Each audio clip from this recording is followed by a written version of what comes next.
level, and here we're learning about pre-hospitalization care, and it's really interesting to be here because like we've only read about this stuff, but now we're actually able to do it. And this program encompasses like so many new things that we've learned, like intubation and like how to get people out of a car. It's amazing and gives you so much experience and helps you learn more about like EMT and paramedics and how the whole hospital system works.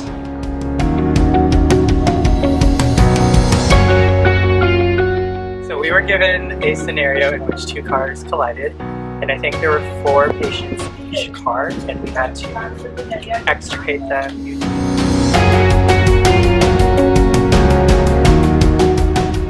And our team extricated 3 out of the 8.